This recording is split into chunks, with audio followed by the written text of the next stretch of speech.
$32 billion. Google actually pulled it off.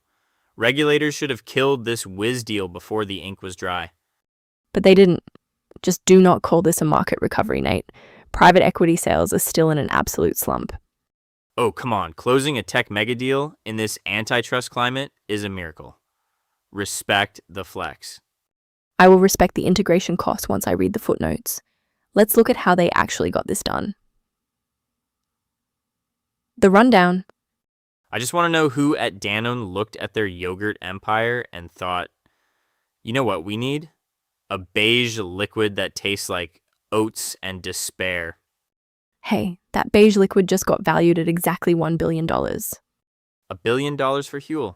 I feel like I am hallucinating. It makes perfect sense if you look at their filings. Danone is desperate to lock in the consumer nutrition demographic that refuses to chew their food. The banker in me respects the multiple, but the human in me is weeping. Well, if you want wild multiples, look at pharma this week.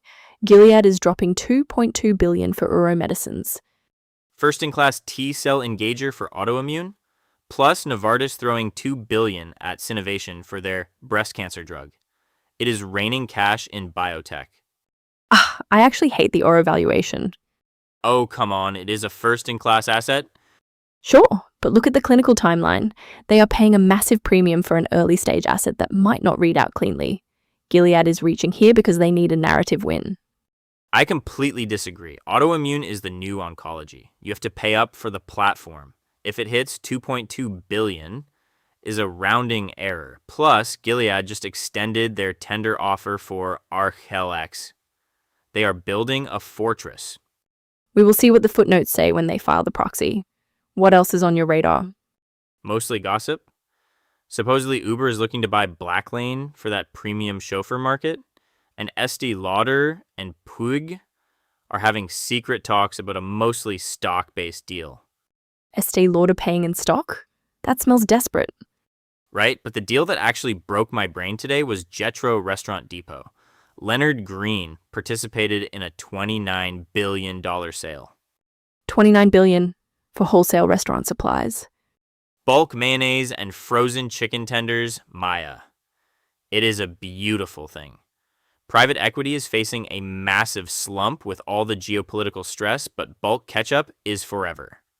It proves boring businesses print money, just like Antene Infrastructure quietly buying Sapphire Gas Solutions from Apollo. No flash, just cash flow. Exactly, though there is one deal today that has plenty of flash and an absurd amount of cash. $32 billion worth of cash. Google and Wiz. They actually pulled it off. Let us talk about how they beat the regulators. The big one, $32 billion. I keep saying the number out loud and it still sounds like a typo. It is a staggering amount of cash, especially for a company that was founded 4 years ago. Right. But Google just officially closed the Wiz acquisition. They actually got it past the regulators, which honestly shocks me more than the price tag. That is the real story here. The antitrust climate right now is basically a brick wall for big tech. The fact that they navigated this without getting blocked is a massive regulatory victory.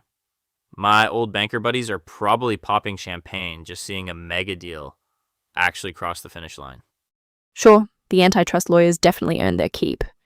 But let us talk about that price, $32 billion. Wiz was valued at $12 billion just a few months ago. Google is paying a $20 billion premium. I was looking through the deal structure, Nate. They are paying a desperation tax. Desperation tax? Oh, come on. They are. Look at Google Cloud.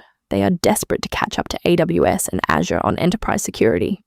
Wiz gives them a turnkey platform, sure, but $32 billion? They bought a solid gold band-aid for a structural deficit. I strongly disagree with that. It is not a band-aid, it is a heart transplant. Wiz is everywhere. They secure something like 40% of the Fortune 100. Google didn't just buy software, they bought immediate enterprise credibility. In the cloud wars, $32 billion is just the cost of a seat at the adult table. A $32 billion seat. I want to see how they integrate it without killing the culture that made Wiz successful. Big tech has a terrible habit of buying nimble security startups and drowning them in compliance meetings. You know the founders are going to vest and rest. Maybe, but you have to admit it is a glaring bright spot in a really ugly landscape right now. The private equity guys are practically frozen. Oh, absolutely. The private equity sales slump is real. The Financial Post analysts were just detailing the stress fractures this morning. Between AI disruptions and geopolitical conflicts, nobody wants to catch a falling knife. Exactly. Everyone else is terrified to write a check, and Google just drops $32 billion like they are picking up a corporate dinner tab. It is a massive flex. Well, speaking of corporate dinners, or at least tech bro meal replacements, we need to talk about the consumer side. Because $32 billion for cloud security makes a twisted kind of sense, but $1 billion for powdered gruel. You mean Danone buying Huel? I do. And I have so many questions about the valuation of liquid protein. Voices. So the industry watchers are taking a victory lap today. They're calling this $32 billion Google and Wiz deal a massive regulatory win and a hostile antitrust climate. A massive regulatory win? That's a very generous reading of the situation. Oh, come on. Regulators have been trying to block everything but the office coffee order lately. Getting a $32 billion tech mega deal across the finish line right now is basically a miracle. You have to give their legal team credit. I'm not giving them credit for passing a basic math test. Look at the actual market overlap. Wiz does cloud security, Google Cloud needs security. It's a textbook vertical integration play, not a horizontal monopoly grab. The antitrust cops were never going to block this because they literally couldn't prove consumer harm. Vertical, horizontal, diagonal. It doesn't matter. The Financial Post analysts are out here saying private equity sales are facing a broader slump because of AI disruptions and geopolitical stress fractures. The market is terrified. So when Google drops $32 billion, people are going to cheer. Stress fractures. I love how analysts invent these dramatic medical terms when they really just mean interest rates are too high for their leverage buyout models to work. Spoken like a true skeptical journalist. But seriously, the PE guys are sweating. You have Leonard Green doing that massive $29 billion Jetro Restaurant Depot sale just to get some liquidity on the board. Right, and meanwhile the corporate strategics are eating their lunch. Danone is buying Huel for $1 billion. $1 billion for liquid meals? I'm sorry, but as a former banker, modeling out $1 billion valuation for tech bro gruel is where I draw the line. It's efficient nutrition, Nate. It's sad oatmeal, but hey, if people are drinking it, Danone wants the revenue. Well, speaking of things getting swallowed up, we need to keep a close eye on biotech tomorrow. Gilead just officially pushed back their deadline. Oh right, the Arkelix tender offer extension. Let me pull up those latest filings.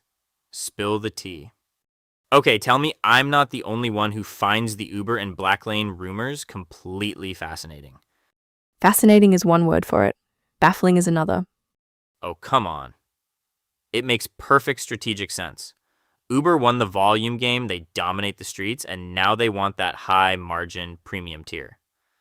Blacklane already has the actual chauffeurs in actual suits, the pristine black cars, the corporate accounts. Have you taken an Uber Black lately? Half the time it's a guy in a dusty crossover SUV playing a podcast on speaker. Now they want to buy a luxury chauffeur service. The culture clash alone is going to be an absolute disaster. You're just mad because you like your Blacklane drivers offering you bottled water and silence. I like consistency, Nate. But seriously, Uber trying to integrate a true premium service feels like McDonald's trying to buy a Michelin star restaurant. It ruins the premium brand. Spoken like a true tech skeptic.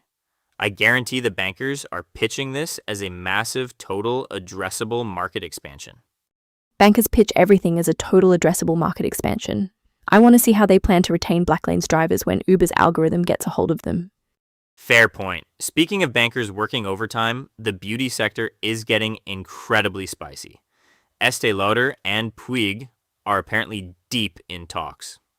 Yes, and the whisper is that it's a predominantly stock-based deal, which is the only reason I'm paying attention. Right. Two massive, historically family controlled empires trying to figure out an exchange ratio. I'd pay good money to be a fly on the wall in that boardroom. I just want to read the footnotes on how they're valuing Puig's private shares versus Lauder's publicly traded ones. If they actually pull off a stock merger, it's going to be a masterclass in ego management. Ego management and pure valuation magic. But hey, if you want to talk about questionable valuations and massive corporate appetites, we need to look at what Danone is doing in the protein space. $1 billion for tech bro meal replacement powder. I have so many thoughts. Tomorrow's radar, dead oil. So, with the broader private equity market cracking under geopolitical stress, everyone is looking at tomorrow's biotech filings for a pulse check, Right, specifically Gilead, they just officially extended the tender offer expiration for RSLX. which usually means someone is dragging their feet on the paperwork. Or they're actually reading the footnotes, Nate. Not every delay is a crisis. Sometimes it's just lawyers earning their $1,000 an hour. Fair. But keep an eye on Uber tomorrow. The whisper mill is running hot that they're circling Black Lane. Wait, really? The premium chauffeur guys? Exactly. Uber wants that high-end corporate account money. I hate that. Uber Black is already basically a luxury service. Why buy a whole separate fleet? The margin profile on Black Lane has to be brutal. Because corporate travel managers love a dedicated portal, Maya. It's a pure status play. I'll believe the synergies when I see the actual term sheet. But before we get into Estee Lauder's quiet little stock dance with Puig, we need to talk about the $1 billion protein powder in the room.